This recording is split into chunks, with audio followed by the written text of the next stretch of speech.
तो सबसे पहले तो आप सभी को नमस्कार और सभी को राम राम।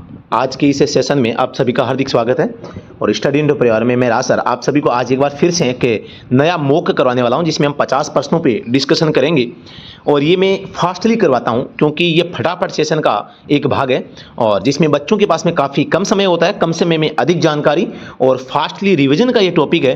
तो यहाँ पर आपको अगर ये क्लास पसंद आए तो इसको लाइक, कमेंट और शेयर आप जरूर करेंगे। साथियों, आज का जो प्रश्न है इनका पहला प्रश्न आपके सामने स्क्रीन पे आ चुका है। आप इसको पढ़ें, कमेंट सेक्शन में जवाब भी बताने का प्रयास करें। किसी भी प्रश्न पे अगर आपको दिक्कत लगे तो आप तुरंत कमेंट सेक्शन में बताएंगे, मैं उस प्रश्न पे आपका जवाब भी देने का प्रयास करूंगा। और इस क्लास की पीडीएफ नोट्स है या क्लास का शेड्यूल है, क्लास का डायरेक्ट लिंक है, नोटिफिकेशन प्राप्त करने के लिए आप हमारा जो व्हाट्सएप ग्रुप है, हमारा टेलीग्राम ग्रुप है, उसके माध्यम से भी जुड़ के तैयारी कर सकते हैं। और बेहतरीन नोट्स और ऑनलाइन कोर्स के लिए आप हमारा एफ स्टडी टॉम इसको डाउनलोड कर सकते हैं। चलो, पहला प्रश्न है प्रश्न संख्या 1, ठीक है। तो मैनुअल ट्रांसमिशन वाहन को नीचे की ओर ढलान पर पार्क करते समय हैंड ब्रेक लगाने के अलावा क्या आपको करना चाहिए। मैनुअल ट्रांसमिशन है जिसमें आपको गियर हाथ से चेंज करने पड़ते हैं, मैनुअल ट्रांसमिशन कहलाता है। नीचे की ओर ढलान पर मतलब कि गाड़ी का मुंह इधर है तो यहां पर पहला डालेंगे तो आगे जाएगी, रिवर्स डालेंगे तो गाड़ी खड़ी रहेगी। तो मतलब कि ऑप्शन नंबर 3 हो जाएगा। रिवर्स में आपको डालना है, हैंड ब्रेक आपको लगाना है। आप सभी को पता होगा ब्रेक है वो 2 प्रकार के होते हैं, एक सर्विस ब्रेक होते हैं, सर्विस ब्रेक, एक आपके पार्किंग ब्रेक। पार्किंग ब्रेक को हैंड ब्रेक बोला जाता है, सर्विस ब्रेक को फुट ब्रेक बोला जाता है। जब भी गाड़ी को आप पार्क करते हैं, रोकते हैं, हैंड ब्रेक अप्लाई जरूर होनी चाहिए। अगले प्रश्न पे, यदि आपका वाहन फिसलना शुरू हो जाता है तो ठीक करने का सबसे अच्छा तरीका क्या है। जब भी आपकी गाड़ी फिसले, जबकि आपकी गाड़ी फिसले तो आपको एक चीज मैं आपको बताऊंगा। माना कि गाड़ी इधर फिसल रही है आगे से, ठीक है, सॉरी मैं दोबारा से गलत बता दी मैंने, ठीक है, यहां पे, हाँ चलो, ये गाड़ी है और गाड़ी पीछे से अगर इधर जा रही है, पीछे से इधर मूव हो रही है, क्योंकि ड्राइव एक्सल कहां है, ड्राइव एक्सल पीछे होती है।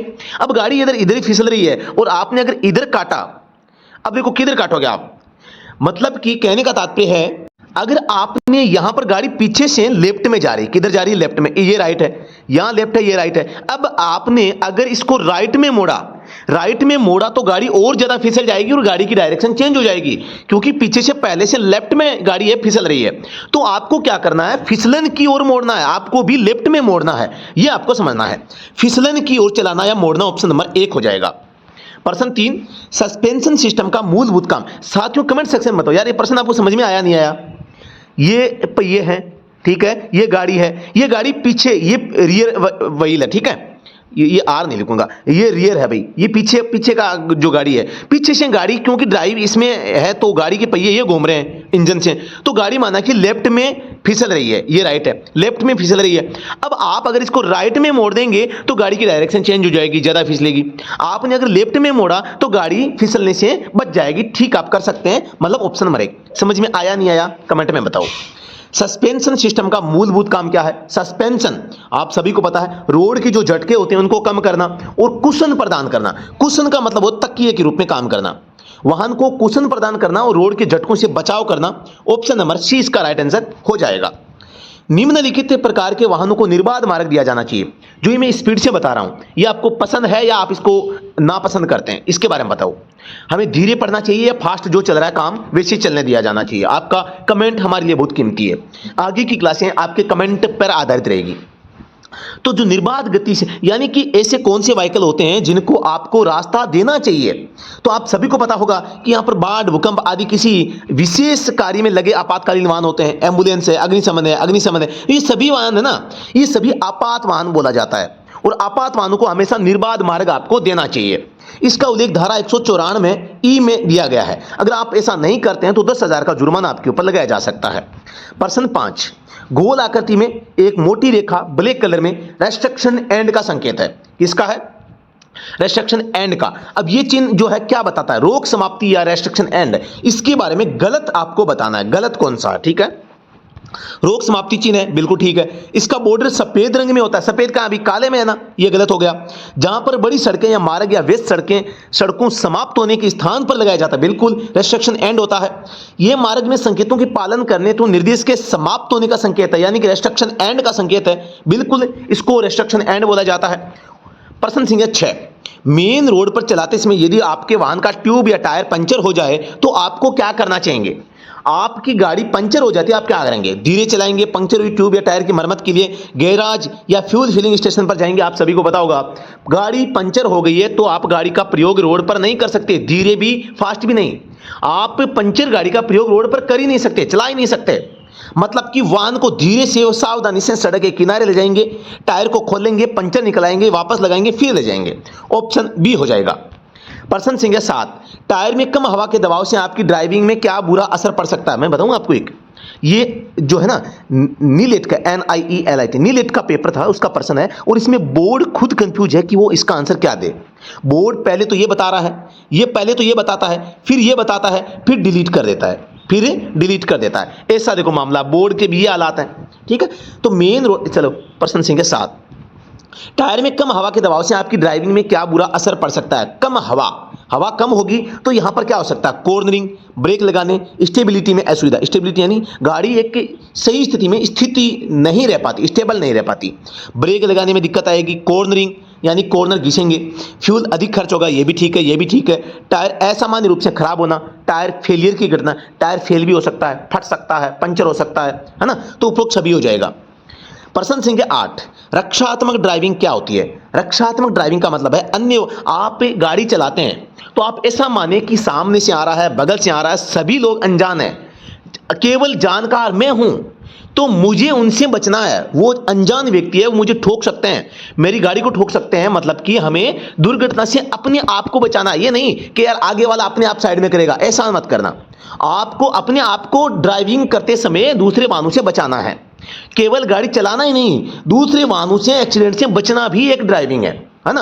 तो अन्य वाहन चालकों और अन्य सड़क उपयोगकर्ताओं द्वारा यातायात नियमों और सड़क संकेतों के उल्लंघन की आशंका को ध्यान में रखते हुए वाहन सावधानी से चलाना ही क्या है?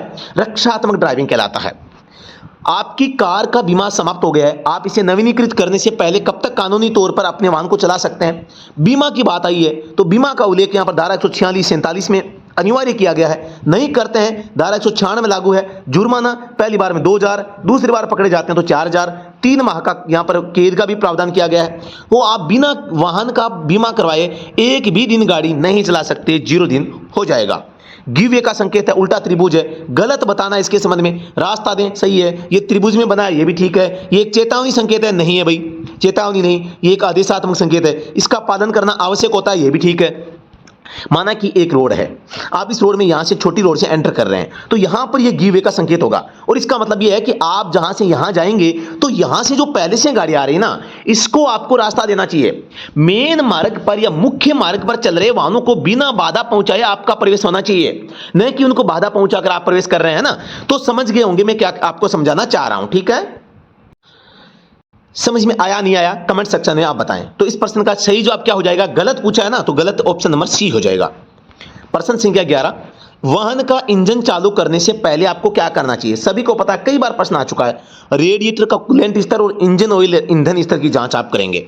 ये ईंधन मैंने जोड़ा अभी, केवल एग्जाम में केवल इंजन ऑयल का और कूलेंट का पूछा जाता है। तो आपको एक तो कूलेंट चेक करना चाहिए जब गाड़ी स्टार्ट करते हैं, कूलेंट पूरा हो। एक इंजन ऑयल का लेवल आपको चेक करना चाहिए, इंजन ऑयल, ठीक है। वैसे तो सारे काम करने चाहिए, लेकिन मुख्य रूप से यह है, आपको एग्जाम के दृष्टिकोण से यह आपको याद रखना है। प्रश्न 12, इंजन का अधिक गर्म होने का क्या कारण नहीं हो सकता? कारण नहीं है गर्म होने का, कूलेंट का रिसाव, थर्मोस्टेट का बंद पड़ जाना, निष्क्रिय इलेक्ट्रिक कूलिंग फैन, इंजन पर लोड कम होना। इंजन पर लोड कम होगा तो इंजन गर्म क्यों होगा भाई?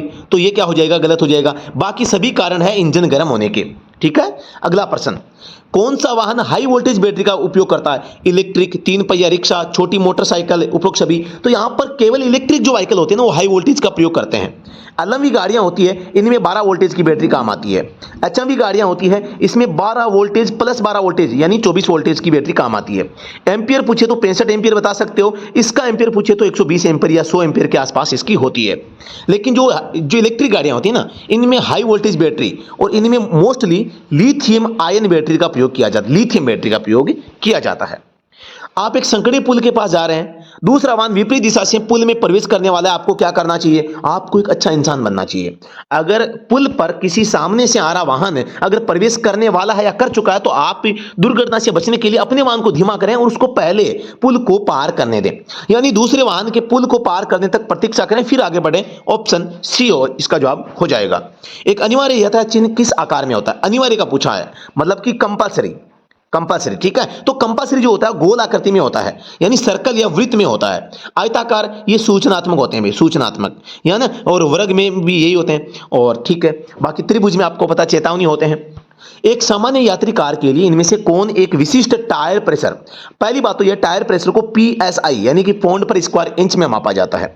यहां पर एक सामान्य यात्री कार की पूछा है तो यहां पर कार में 32 से 35 पीएसआई तक जो है टायर का प्रेशर है वो होता है, ठीक है। अगले प्रश्न पे चलते हैं। यहां पर हेवी का पूछ ले, एमएमवी गाड़ी का पूछ सकते हैं भाई, एमएमवी का 60 से 70 होता है। एचएमवी गाड़ी का पूछे तो 100 से 120 होता है। 120 से ज्यादा अगर आप हवा भरवाते हैं मतलब कि गाड़ी ओवरलोड में है, आप निर्धारित सीमा से ज्यादा लोड यहां पर वहन कर रहे हैं, इसीलिए आपको ज्यादा हवा की आवश्यकता पड़ रही है, जो कि गैर कानूनी होता है। इलेक्ट्रिक मोटर वाहन यानी ईएमवी के बारे में निम्नलिखित में से कौन सा कथन सही है? सही पूछा भाई। गैस से चलने वाले एवं हाइड्रोजन से चलने वाली कारों की तुलना में इलेक्ट्रिक वाहन का पर्यावरण के अधिक अनुकूल है। पूरा ये अनुकूल है भाई, ठीक है। तो यहां पर आपको ध्यान देना, ये तो पूरा ही सही है भाई, अनुकूल ज्यादा ही है क्योंकि वो प्रदूषण नहीं करता। तो थोड़ा बहुत तो देखो नुकसान हर चीज का होता है, चाहे कोई सा भी व्हीकल हो। पुराने वाहनों की तुलना में नए के बराबर उत्सर्जन उत्पन्न करता है, नए के बराबर पुराने वाहनों, बिल्कुल ये भी ठीक है। तो ये दोनों ही कथन सही है। ये कारें डीजल से थोड़ा कम क्या पूरा ही कम है, करती नहीं है, तो ऑप्शन डी इसका जवाब है वो हो जाएगा, ठीक है। प्रश्न संख्या 18, अल्टरनेटर का मुख्य काम क्या होता है? अल्टरनेटर का मुख्य काम है बैटरी को चार्ज करना।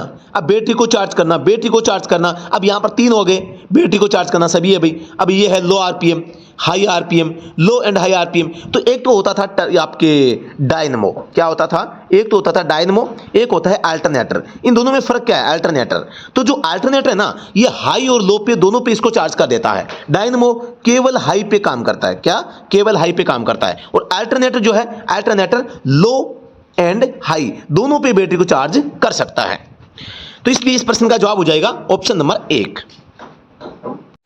प्रश्न संख्या 19 है, यदि सड़क टूटी हुई सफेद रेखाओं से चिन्हित है तो आपको क्या करना चाहिए? टूटी हुई सफेद रेखा से अगर चिन्हित है तो आप यू टर्न या ओवरटेक या लेन बदलने के लिए इस रेखा को पार कर सकते हैं। टूटी रेखा मतलब पार कर सकते हैं, यही ठोस रेखा आ जाती तो आप इसको पार नहीं कर सकते थे। ठोस रेखा येलो कलर में आपके यहां पर मोस्टली मिलेगी, ठीक है। प्रश्न संख्या 20 है, एक इलेक्ट्रिक वाहन को निम्नलिखित रखरखाव कार्यों में से केवल एक की आवश्यकता होती है, वो क्या है? भाई इलेक्ट्रिक वाहन है, उसको क्या है? तेल होता ही नहीं है इसमें। ब्रेक पेड निरीक्षण, बिल्कुल ब्रेक पेड तो होते हैं यार, है ना, तो ठीक है। स्पार्क प्लग भी नहीं होता।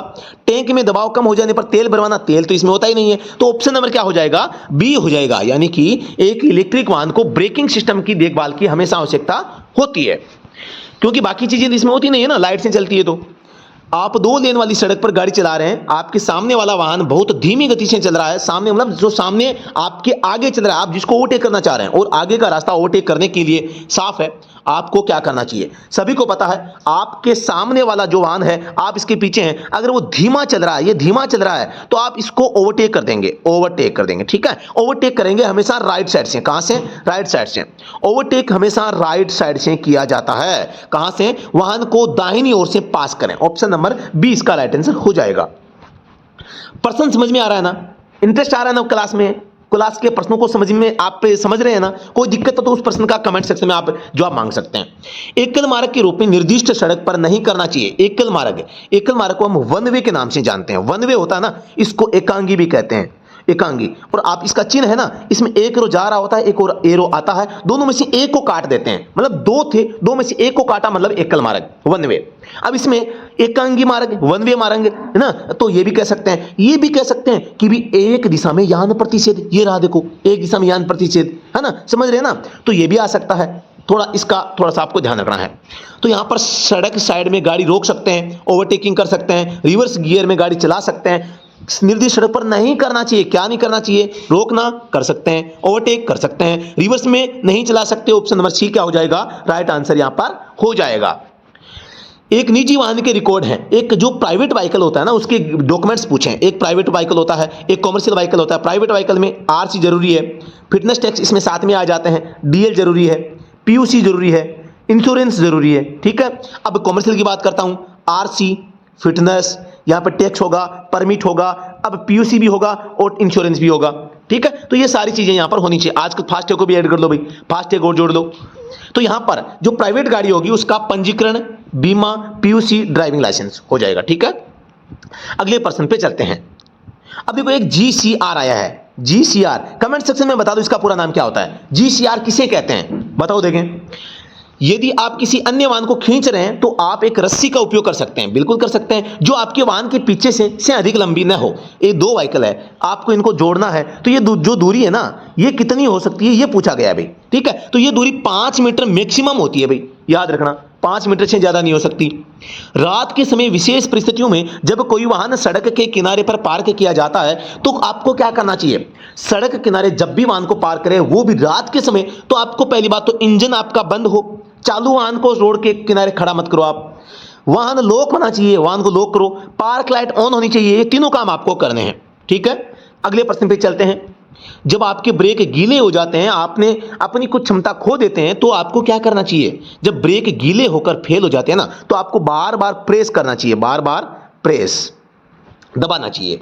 तो यहां पर धीरे धीरे वाहन चलाएं और बार बार ब्रेक पेडल को दबाएं, जिससे कि ब्रेक है वो घर्षण के माध्यम से गर्म होकर सूख जाएंगे और उनकी जो पावर वापस है वो आप पे रिमूव हो जाएगी और वापस आ जाएगी। प्रश्न संख्या 27 से, यदि आप सीधे चक्करदार से पार जा रहे हैं तो आपको क्या संकेत देना चाहिए। यहां पर पूछा है कि भाई आप एक किसी गोल चौराहे में, देखो मैं आपको थोड़ा सा इसको जूम करके दोबारा से पूरा समझाना चाहूंगा, ये पूछना क्या चाह रहा है, ठीक है। तो ये आपका एक ये है, और इसमें अब आप देखो एक ये से करके यहां है और ये करके यहाँ है और एक ये करके यहाँ है और ये इधर और ये इधर करके ये इधर है। अब आप देखो इसमें माना कि आप यहाँ से जा रहे हैं, अब आपके पास में मुड़ने का किधर रास्ता, आपको किधर जाना चाहिए, कायदा किधर है, राइट में तो आप आ नहीं सकते क्योंकि चौराया है, आपका काम है इधर जाना, तो आप कोई टर्न नहीं ले रहे, आपके सामने मार्ग ही नहीं है भी, मार्ग हो बदलने का तभी तो टर्न लिया जाता है। तो यहां पर तो आपके लिए बेस चौराहे में प्रवेश करना ही एक वो कंटिन्यू मार्ग है, तो आप प्रवेश के समय कोई भी संकेत नहीं दोगे। अब आप इसमें गोल चौराहे में प्रवेश कर चुके हैं, आगे बढ़ रहे हैं, माना कि अब आपको बाहर निकलना है, अब आपके पास दो ऑप्शन है, आप या तो सीधे जाएं या टर्न लेके बाहर निकल जाएं। अब आप देखो प्रवेश किया तो कुछ भी नहीं किया, लेकिन बाहर निकलना है तो आपको यहां पर लेफ्ट का इंडिकेटर देना पड़ेगा, यही प्रश्न में पूछा है। प्रवेश पर कुछ भी नहीं, बाहर निकलने पर दाएं, गलत है, प्रवेश पर कुछ नहीं, बाहर निकल पर बाएं, बिल्कुल बाहर निकलेंगे तो लेफ्ट होगा, लेफ्ट में टर्न देना है, ऑप्शन नंबर डी क्या हो जाएगा राइट आंसर। समझ में आया क्या, समझ में आया नहीं आया कमेंट सेक्शन में बताओ। कार का कौन सा हिस्सा आपकी कार के इंजन से टॉर्क को टायर में ट्रांसफर करता है, टॉर्क को टायर में ट्रांसफर करने वाला जो भाग है वो एक्सल होता है भाई, ठीक है। मफलर साइलेंसर का भाग है, अल्टरनेटर बैटरी को चार्ज करता है, कैलीपर आपके जो डिस्क ब्रेक होते हैं ना उनके ऊपर कैलीपर मतलब कि ब्रेक पेड को पकड़कर यहां पे डिस्क पर चिपकाने वाला जो भाग होता है वो कैलीपर कहलाता है। कैलीपर का मतलब ही है कि कोई किसी चीज को पकड़ने वाला। कोहरे यानी कि धुंध की स्थिति में रात में हाई बीम के साथ ड्राइविंग करना क्या है, खतरनाक होता है, आपको हाई बीम पर नहीं करना चाहिए। बात करते हैं लो बीम की, लो बीम का प्रयोग बारिश में, धुंध में, कोहरे में। अगर दिन में भी आपको लाइट चसानी है तो आप लो बीम का प्रयोग करेंगे। रात के समय हेडलाइट का हाई बीम का प्रयोग केवल और केवल रात के समय में कर सकते हैं, केवल और केवल। शहरी सड़कों की, ग्रामीण सड़कों की, सामने से वाहन आने पर इन चीजों पर भी आपको लो बीम का प्रयोग करना चाहिए। लो बीम का प्रयोग कब करेंगे, जब गाड़ी सामने से कोई गाड़ी आ रही है, आप दिन में प्रयोग करते हैं, बारिश है, धुंध है, कोहरा है ना, या शहर में आप गाड़ी चला रहे हैं जहां पे सड़कों पर पहले से लाइटें लगी हुई है, प्रकाश की व्यवस्था की हुई है, वहां पर भी आप लो बीम में गाड़ी चलाएंगे। हाई बीम का प्रयोग केवल रात में, जब सामने से गाड़ी नहीं आ रही है या आने और जाने के लिए अलग अलग लेन का यहां पर व्यवस्था की गई है तो आप हाई बीम का प्रयोग कर सकते हैं। तो यहां पर इस प्रश्न का जवाब हो जाएगा खराब है, क्योंकि यह वापस प्रतिबिंब करती है और चकाचौंध कर सकता है हाई बीम का प्रयोग। हाई बीम से यहां पर प्रतिबिंब और चकाचौंध वाली बातें आप याद रखना। प्रश्न 30, बाएं मुड़ने के लिए हाथ का संकेत क्या होना चाहिए। आप सभी को पता है बाएं लेफ्ट का है ना, तो हमेशा ड्राइवर जो होता है, ड्राइवर हमेशा कौन से हाथ का प्रयोग करता है, राइट हैंड का ही प्रयोग करता है। लेफ्ट हैंड तो आप लाना ही मत, बायां हाथ है गलत हो जाएगा, बायां हाथ है गलत हो जाएगा, मतलब कि ड्राइवर हैंड सिग्नल में कभी भी लेफ्ट हैंड का प्रयोग नहीं होता, हमेशा राइट हैंड का प्रयोग होता है, पहली बात तो। अब आपको बाएं मुड़ना है तो आप क्या करेंगे, दाहिने हाथ को घड़ी की दिशा में घुमाएंगे, गलत है, घड़ी की उल्टी दिशा में घुमाएंगे, ये कथन सही है, यानी राइट हैंड को आप ऐसे उल्टा घुमाएंगे कि भी मैं इधर जाऊंगा, है ना, तो बाएं साइड में इस टाइप से होता है। प्रश्न संख्या 31, कार के आगे की ओर बहुत नीचे सड़क के नजदीक लगी लाइट, यानी ये कार है, ये कार है और ये हेडलाइट है, ये क्या है, हेडलाइट है। इनके नीचे और लाइटें होती है दो, तो इनको कहा जाता है फॉग लाइट। फॉग लाइट है ना, तो ये कोहरे, धुंध, बारिश में इस्तेमाल की जाती है। तो यहां पर फॉग बीम्स, मोग lights, dog lights, fog lights, तो ये fog light option number D इसका जवाब हो जाएगा। इंजन को ठंडा रखने में मदद करने के लिए जीवाश्म ईंधन चालित एलएमवी कार का कौन सा हिस्सा जिम्मेदार है?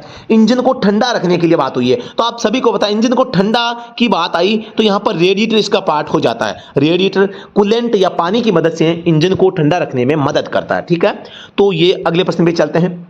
सार्वजनिक स्थान पर या किसी अन्य स्थान पर विरोध या आंदोलन या किसी भी प्रकार की हड़ताल के निशान के रूप में एक परिवहन वाहन को छोड़ना जो कि जनता या यात्रियों या ऐसे स्थान के अन्य उपयोगकर्ताओं के लिए बाधा या असुविधा का कारण बनता है, तो क्या हो सकता है? ड्राइविंग लाइसेंस निलंबित हो सकता है, रद्द या जुर्माना आपका हो सकता है। तो याद रखें, आप ऐसी जगह आपको गाड़ी को पार्क या रोकना नहीं चाहिए। ठीक है, तो ऑप्शन नंबर 1 हो जाएगा। प्रश्न संख्या यहां पर जो है 33 नंबर प्रश्न हो गया। ठीक है, अगले प्रश्न पे चलते हैं। प्रश्न 34 है, इनमें से कौन पुलिस अधिकारियों को आपका वाहन जब्त करने का अधिकार देता है? वाहन को जब्त पुलिस अधिकारी कब कर सकते हैं, ये पूछा है। तो वैध पंजीकरण नहीं है तब आपका वाहन पंजीकरण को जब्त किया जा सकता है, या आप कोई ऐसा गलत काम करते हैं गाड़ी से जो कि मतलब नहीं करना चाहिए, जैसे कि शराब बेचना है या कोई तरल पदार्थ या ऐसे कोई नशीले पदार्थों का आप ट्रांसपोर्टेशन करते हैं बिना आज्ञा, तो इस टाइप से भी आप अगर गलत प्रयोग करते हैं वाहन का, तो वाहन को जब्त किया जा सकता है। ठीक है, इसके अलावा बाकी एक ही कारण है, पुलिस अधिकारी बिना वैध पंजीकरण के अगर आप गाड़ी का प्रयोग कर रहे हैं तो गाड़ी को जब्त किया जा सकता है और आपकी गाड़ी के कागजों को भी जब्त किया जा सकता है।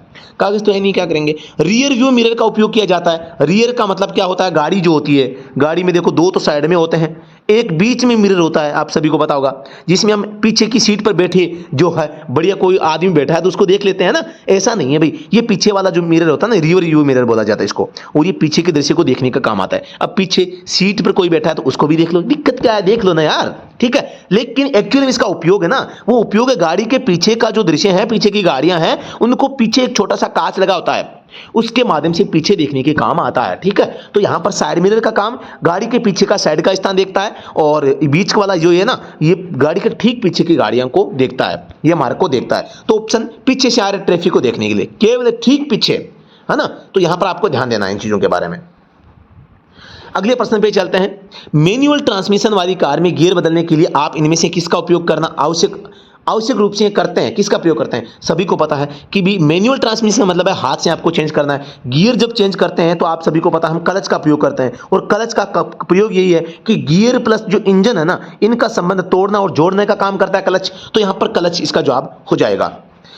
निम्नलिखित में से किस प्रकार का वाहन शून्य उत्सर्जन करता है? कौन सा वाहन है जो उत्सर्जन करता ही नहीं है? तो इलेक्ट्रिक वाहन जो यह है पर है वो ऑप्शन हो जाएगा। इलेक्ट्रिक यानी बैटरी से जो चलते हैं ना, बैटरी या लाइट से जो चलते हैं वो उत्सर्जन करते ही नहीं है। ठीक है, तो अगले प्रश्न पे चलते हैं। प्रश्न संख्या यहां पर 38 है। आपके alternator, water pump, power steering, cooling fan को पावर करने वाले बेल्ट्स यानी कि वी बेल्ट या सर्पेंटाइन बेल्ट आपको कब बदलनी चाहिए? यानी कि आपकी गाड़ी की जो आपकी इंजन शाफ्ट है इसके फ्रंट एंड पर रेडिएटर फैन है, रेडिएटर है, या आपके वाटर पंप है, अल्टरनेटर है, या आप जो ऑयल पंप है, इनको जो ड्राइव देती है, एसी का कंप्रेसर है, तो इनको आपस में जोड़ने के लिए वी बेल्ट का प्रयोग करते हैं या सर्पेंटाइन बेल्ट का प्रयोग करते हैं। तो इन बेल्ट्स को आप कब बदलेंगे? जब वो टूट गई है, चिकनी हो गई है, फिसलने लगी है, या चिपचिपी हो चुकी है, धागे निकल चुके हैं, या मतलब उसके टुकड़े हो गए हैं, तो मतलब कि ऑप्शन सी हो जाएगा। जब बेल्ट चिकना हो, चिपचिपा, चमकता हुआ, अत्यधिक दरारें, खंडन हो, तो आपको बेल्ट को बदल देना चाहिए। मोस्टली 1 लाख किलोमीटर पर आपको इनको बदल लेना चाहिए अगर कंडीशन खराब हो गई है तो। किलोमीटर में पूछे तो 1 लाख बता देना। फिसलन वाली सड़कों पर चलने के लिए सबसे अच्छी ड्राइविंग तकनीक कौन सी है? फिसलन वाली सड़कों पर पहली बात है, फिसल रही है तो गति क्या करेंगे? गति कम, और ब्रेक कम से कम लगाना है, ब्रेक कम, अचानक ब्रेक नहीं लगाना। तो यहां पर आपको ध्यान है गियर घटाना चाहिए आपको, लगातार ब्रेक न लगाएं, गियर बढ़ाना नहीं है, गति पर चलाना नहीं है, तीनों गलत है। ऑप्शन सी हो जाएगा।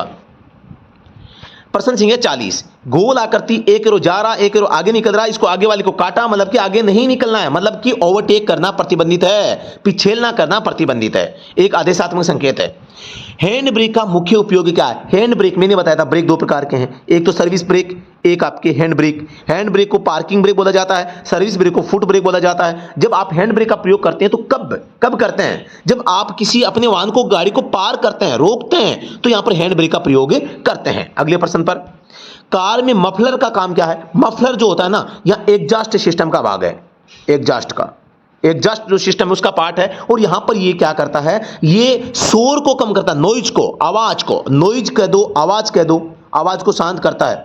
और जो खतरनाक जो गैसें निकलती है इंजन से, उनमें कुछ आग की चिंगारियां भी होती है, तो आग की चिंगारी भी ये इसको शांत करता है, ताकि वो वातावरण में आके किसी को आग नहीं लगा दे। नहीं तो इंजन में आग है, वो आग वातावरण में जाएगी तो आग की चिंगारियां तो जाएगी ना साथ में, तो वो किसी न किसी को जगा देगी धुएं में, है ना। तो ये उसको भी शांत करने का काम करता है। कार में मफलर का काम मैंने बता दिया। गाड़ी धीमी करने के लिए चालक का हाथ संकेत, गाड़ी को धीमा करना है, चालक का हाथ संकेत क्या होगा? दाएं हाथ को हथेली नीचे की ओर करके ऊपर नीचे करना, यानी आप हथेली नीचे करेंगे नीचे की ओर और ऊपर नीचे करेंगे, हाथ को ऊपर नीचे करेंगे, तो ये क्या होगा? हमेशा राइट हैंड का प्रयोग होगा। ये तो तीनों ही गलत हो गए, लेफ्ट हैंड का बता रहे हैं। 2019 में हुए संशोधन के पश्चात अब परिवहन वाहन चालक लाइसेंस के लिए आवश्यक नहीं है क्या? पढ़ा लिखा होना, लर्निंग लाइसेंस होना, मेडिकल प्रमाण पत्र, 20 वर्ष की उम्र।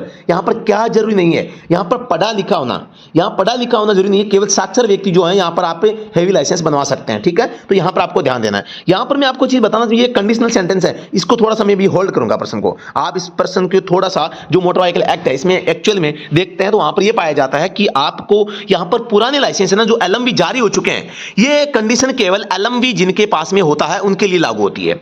जिनके पास में एलएमवी लाइसेंस है केवल उनके लिए लागू होती है। आप डायरेक्ट एचएमवी यहां पर बनवाते हैं तो आपको यहां पर पढ़ा लिखा होना जरूरी है। जिनको लाइट लाइसेंस इश्यू हो जाता है, केवल वो यहां पर मतलब किया है, वो लाइसेंस बिना पढ़े लिखे भी बनवा सकते हैं। ये कंडीशन अप्लाई है भी। आप सभी को पता होगा कि यहां पर धारा 12 में ड्राइविंग स्कूल का उल्लेख है, और ड्राइविंग स्कूल फॉर्म संख्या 5 में यहां पर एक प्रमाण पत्र देती है जो कि 6 माह का होता है। इस प्रमाण पत्र से 6 माह से आप डायरेक्ट एचएमवी बनवा सकते हैं। ऐसा 2019 में जो संशोधन हुआ है इसमें यहां पर जो है लिखा गया है। तो आप अगर डायरेक्ट एचएमवी बनवाते हैं तो आपका पढ़ा लिखा होना जरूरी है, डायरेक्ट बनवाते हैं तो, ठीक है। तो यहां पर आप थोड़ा सा ध्यान देना भी। इस प्रश्न का जवाब ऑप्शन नंबर 1 हो जाएगा। 2019 में हुए संशोधन के पश्चात अब परिवहन वाहन चलाने, ये हो गया भाई, अच्छा ठीक है। पश्चात अब परिवहन वाहन चालक लाइसेंस के लिए आवश्यक शैक्षिक योग्यता का उल्लेख किया गया है। कौन सी धारा में किया गया है? धारा 9 में उल्लेख किया गया भाई। धारा 9 देख लेना मोटर वाहन अधिनियम की।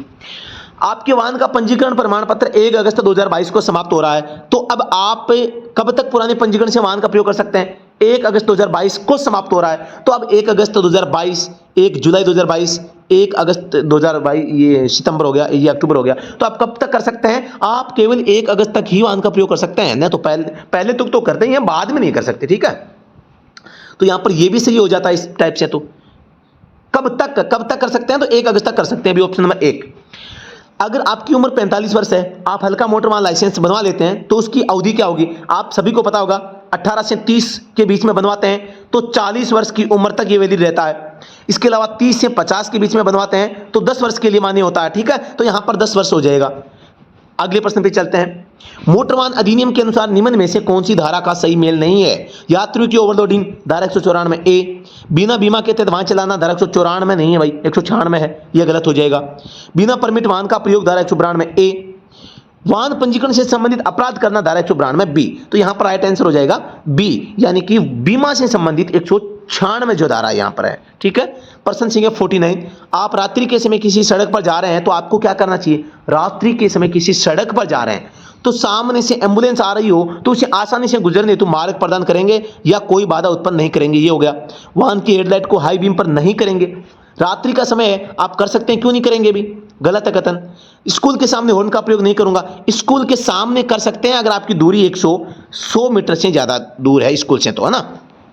मल्टी लेन सड़क पर हमेशा बाई लेन या साइड में वाहन को रोक रखेंगे। आप सभी को पता है हॉर्न बजाना प्रतिषेध होता है। कहां पे? एक तो आपके अदालत में, और एक हॉस्पिटल, 2 जगहों पर आप हॉर्न का प्रयोग नहीं कर सकते।